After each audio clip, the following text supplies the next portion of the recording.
اللهم صل على محمد وآل محمد. وہ افراد کہ جو روزہ رکھتے ہیں مگر اس کے باوجود ان کا روزہ صحیح نہیں ہو سکتا ہے، ان میں بیمار افراد بھی ہیں. اور بھی افراد ہیں، مثلا اگر مسافر روزہ رکھے گا تو صحیح نہیں ہوگا. دوسرے کچھ افراد ہیں جو روزہ رکھیں تو ان کا روزہ صحیح نہیں ہوتا ہے. اسی طرح سے بیمار آدمی اگر روزہ رکھ لے تو اس کا روزہ بھی صحیح نہیں ہوتا ہے. مگر بیمار سے میری مراد یہ ہے، اس کا فارمولا یہ ہے بیماری کا، کہ یہ بیمار ایسا ہے کہ اگر روزہ رکھے گا تو بیماری اس کی بیماری کو اور نقصان پہنچے گا. اگر روزہ اس کی بیماری کو نقصان پہنچا رہا ہو تو ایسی صورت میں اس شخص کا روزہ صحیح نہیں ہے. لیکن اگر ایسا بیمار ہے کہ روزہ اس کی بیماری کو کوئی نقصان نہیں پہنچا رہا ہے، یا نقصان پہنچا بھی رہا ہے تو بہت معمولی نقصان پہنچ رہا ہے، تو ایسی صورت میں تو اس کو روزہ رکھنا چاہیے اگر ماہ رمضان کا روزہ ہے.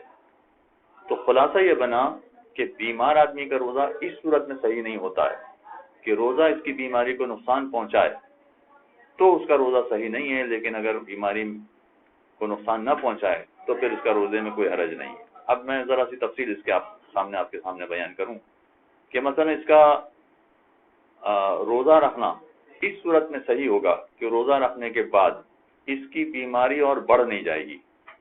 اگر فرض کیجیے کہ روزہ رکھنے کی وجہ سے اس کی بیماری بڑھ جاتی ہے، یا اس کی بیماری طولانی ہو جاتی ہے، یا اس کی بیماری ایسی ہے کہ جس میں اس کا درد ناقابل برداشت ہو جائے گا، یہ تین باتیں الگ الگ ہیں. یا تو یہ کہ اس کی بیماری بڑھ جائے گی. بیماری بڑھ جائے گی کا مطلب ہے کہ جو اس وقت اس کی کیفیت ہے، اس کیفیت سے کئی گنا زیادہ اس کی بیماری بڑھ جائے گی، وہ بھی روزے کی وجہ سے. یا مثلا بیماری نہیں بڑھے گی، بیماری تو جتنی ہے اتنی ہی رہے گی، مگر بیماری طول پکڑ جائے گی، لمبی ہو جائے گی بہت. اور تیسری صورت یہ کہ بیماری نہیں پڑ رہی مگر جو درد ہے اس درد میں اتنا اضافہ ہو گیا ہے کہ جو ناقابل برداشت ہو. جیسے فرض کیجئے کہ کچھ افراد کو میگرین کی بیماری ہوتی ہے. اگر میگرین کی بیماری ہے تو جو بیماری ہے یہ بیماری لمبی نہیں ہوگی، جیسی ہے ویسی رہے گی. یا بیماری میں کوئی مزید اضافہ نہیں ہوگا، وہی بیماری جو میگرین کی بیماری ہے وہ وہی رہے گی. میگرین کا مطلب ہے آدھے سر کے درد کی بیماری یا سر کے درد کی بیماری. مگر روزہ رکھنے کی وجہ سے سر میں اتنا شدید درد ہو جائے گا کہ جو ناقابل برداشت ہو. اگر ایسی صورت حال ہو جاتی ہے تو ان لوگوں کا روزہ صحیح نہیں ہوتا ہے. اب یہ جو میں نے آپ کے سامنے بات بتائی ہے کہ بیماری بڑھ جانا یا بیماری طولانی ہو جانا یا مثلا درد وغیرہ بڑھ جانا، یہ یا تو انسان کو یقین ہے کہ ایسا ہو جائے گا تو روزہ نہیں رکھ سکتا، یا یقین نہیں ہے، ظن ہے، یعنی 70-80%، 60-70-80% سے زیادہ امکان ہے کہ ایسا ہو جائے گا، تو ایسے افراد کا بھی روزہ صحیح نہیں ہوتا.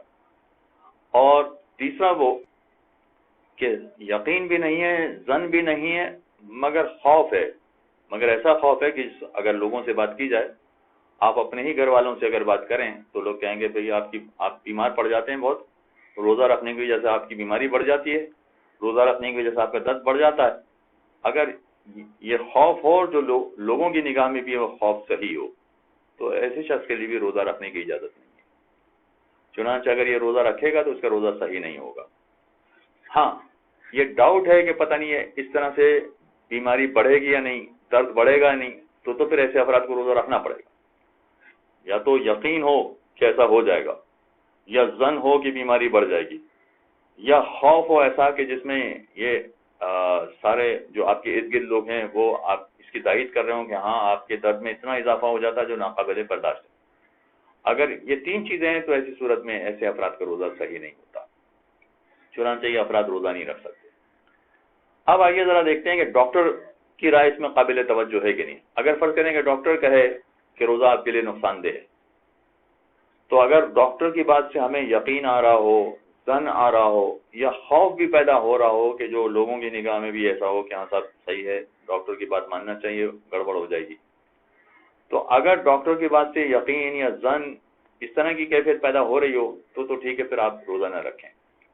لیکن اگر فرض کریں کہ ڈاکٹر کی بات سے آپ کو کوئی اتنا خوف نہیں پیدا ہو رہا ہے، آپ روزہ رکھنے کے قابل ہیں، آپ یہ سمجھتے ہیں کہ روزہ رکھ سکتے ہیں، تو چاہے ڈاکٹر یہ کہہ رہا ہو کہ آپ کی بیماری بڑھ جائے گی، مگر پھر یہاں ڈاکٹر کی بات نہیں مانیں گے، آپ کو اپنے طریقے کے مطابق چلنا ہے، چنانچہ روزہ رکھنا پڑے گا۔ اور اسی طرح سے معاملہ الٹا ہو جائے کہ نہیں صاحب ڈاکٹر یہ کہہ رہا ہے کہ آپ کو کوئی فرق نہیں پڑے گا، آپ روزہ رکھیں، کوئی حرج نہیں ہے۔ ڈاکٹر تو کہہ رہا ہے کہ کوئی فرق نہیں پڑے گا، مگر ہمیں اپنی بیماری کو دیکھتے ہوئے یقین ہو رہا ہے یا ظن ہو رہا ہے یا ایسا خوف ہو رہا ہے کہ جو لوگوں کی نگاہ میں بھی قابل توجہ ہے، تو چاہے ڈاکٹر یہ کہہ رہا ہے کہ روزہ رکھنے سے کوئی فرق نہیں پڑے گا، مگر ہم جانتے ہیں کہ ہماری بیماری بڑھ جائے گی یا درد ناقابل برداشت ہو جائے گا، تو ایسی صورت میں روزہ رکھنا ضروری نہیں ہوگا۔ ڈاکٹر کہہ رہا ہے کہ کوئی حرج نہیں، مگر ہم جانتے ہیں، تو ایسی صورت میں روزہ نہ رکھیں تو کوئی حرج نہیں ہے۔ چنانچہ حقیقت میں ڈاکٹر کی رائے کی کوئی اہمیت نہیں ہے، خود ہمیں اپنے آپ کو دیکھنا پڑے گا کہ ہماری بیماری کیسی ہے کہ ہمارے لیے روزہ رکھنا صحیح ہے یا ہمارے لیے روزہ رکھنا صحیح نہیں ہے۔ البتہ ڈاکٹر کی بات سے ظن یا یقین پیدا ہو رہا ہو تو کوئی حرج نہیں ہے، اس بات کی بھی توجہ بن جائے گی، مگر وہ ہمارے یقین اور ظن کی وجہ سے ہے، حقیقتاً ڈاکٹر کی وجہ سے نہیں ہوگی۔ تو اب بیمار افراد روزہ رکھیں یا نہ رکھیں، طریقہ کار یہ ہے کہ اس کلیے کے مطابق دیکھ لیں کہ ان کو روزہ رکھنا چاہیے یا نہیں۔ اللهم صل على محمد وآل محمد